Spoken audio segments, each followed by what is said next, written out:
जोई जे बुखारी मोहल्ला में पोरित दीदार सूमरो जी 3 वरियनि जी मासूम न्याणी सिंधु सूमरो मथे में पाणी भरिजी वञण वारे मूज़ी मर्ज़ में मुब्तला थी ज़िंदगी ऐं मौत जे ॿिए ते बीठल आहे।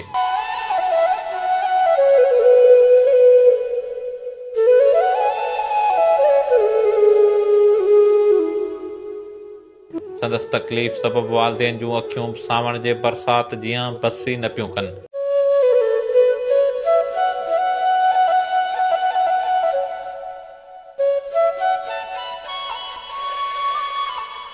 गुरबत जे मारियल हिन मिसकीन ख़ानदान पंहिंजे वसा हर मासूम न्याणी जे इलाज लाइ पंहिंजो अल्लाह तलह विकिणी चट करे छॾियो आहे, पर मासूम निगरी खे किथां बि को फ़र्क़ु पइजी नाहे सघियो।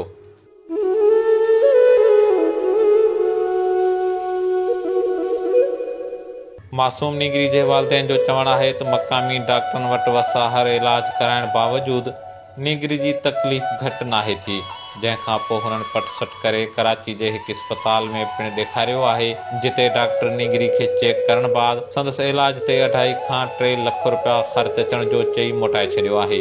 निगरी जे वालदा जो चवणु आहे त संदन गुलनि जहिड़े मासूम न्याणी सिंधु सूमरो जे मथे में पाणी भरिजी वञण करे हू हर वक़्तु शदीद तकलीफ़ में रहे थी। संदसि तकलीफ़ खे ॾिसी हिननि जूं निंडरूं पिणु हराम थी वयूं आहिनि।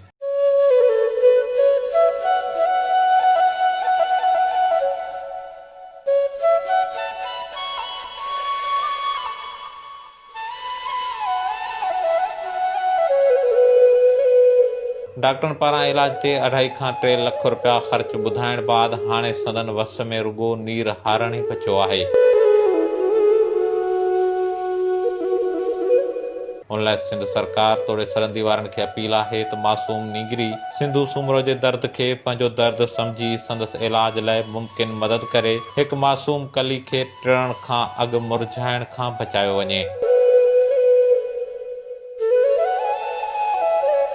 हैदर सिंधी HSTV जोही।